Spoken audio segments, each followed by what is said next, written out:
दुष्काळात 13वा महिना म्हणतात ना, तसंच काहीतरी आमच्या सोबत झालं होतं. मोठा सिलेंडर संपला होता आणि दुसरा होता तो नंबर लावायचा लक्षात नव्हता. मग काय हा बारका सिलेंडर होता तर हा पण आजच टायमाला संपला होता. म्हणजे खरं दुष्काळात 13वा महिना म्हणता येईल. मग आता उपाशी तर बसता येणार नाही. त्याच्यामुळे हा बारका सिलेंडर भरायला गेलो होतो, कारण मोठ्या सिलेंडरचा कधी येईल तो काय भरोसा नाही. मग अद्विकला तिथे मस्त आईस्क्रीम घेतली होती आणि घरी आल्यानंतर मग जाऊबाईंना स्वयंपाक करत होत्या. पसारा बघितला का, या सिलेंडरच्या नादात ना 12 वाजले होते स्वयंपाकाला. त्याच्यानंतर हरमालवाल्याचा टेम्पो आला होता. त्यांच्याकडे मेहंदीचे पॅचेस होते, पण हे पॅचेस ना एकदम साधे सिंपल होते. म्हटलं तेवढी साधी सिंपल मेहंदी तर मी पण काढू शकते. त्याच्यानंतर म्हटलं चला आता अद्विकला ना मस्त असं उपीट बनवूया, कारण तो ना उपीट खूप आवडीने खातो आणि त्याला पातळ उपीट खूप आवडतं. तर गॅस पेटवते तर कुठे पेटतोय, नंतर लक्षात आलं की सिलेंडर संपलाय. अरे बापरे म्हटलं, कुठे आपण या गॅसच्या नादी लागतोय. मग काय बारका गॅस पेटवला आणि त्याच्यावरती ठेवली कढई आणि मस्त असं उपीट बनवूया म्हटलं. आणि या गॅसला ना तुम्ही नाव वगैरे काही ठेवू नका बरं का, कारण हा गॅस ना आमच्या 4 महिन्याच्या संसारामध्ये आम्हाला खूप उपयोगाला आलेला आहे आणि आता पण तो खूप उपयोगाला येतो. म्हणजे आमच्या घरात ना आता सध्या 3 मोठे मोठे सिलेंडर आहेत, पण एकही टायमाला भरलेला नसतो. आणि सिलेंडर भरलेला जरी असेल तरी तो आमच्या जुन्या घरी येतो. त्याच्यामुळे ना तो आणण्यात आणि नेण्यातच टाइम जातो. त्याच्यामुळे मग तो एखाद्या दिवशी गॅप पडला तर उपाशी तर काय बसू शकत नाही. त्याच्यामुळे हा छोटा सिलेंडर आहे, याच्यावरतीच आम्ही स्वयंपाक करतो. आणि लाईट वगैरे गेली तर पाणी तापवायला पण खूप उपयोगाला येतो.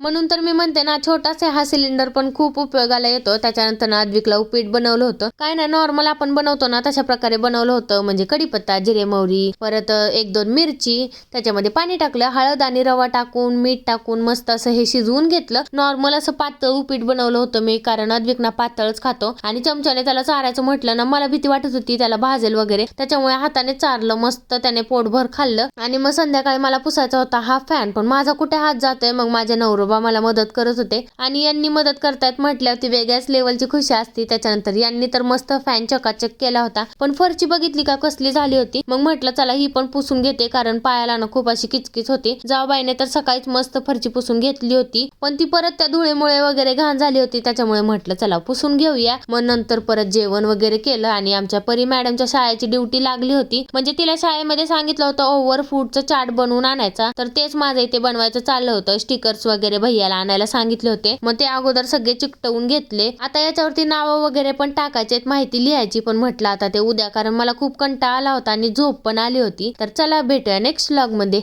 बाय.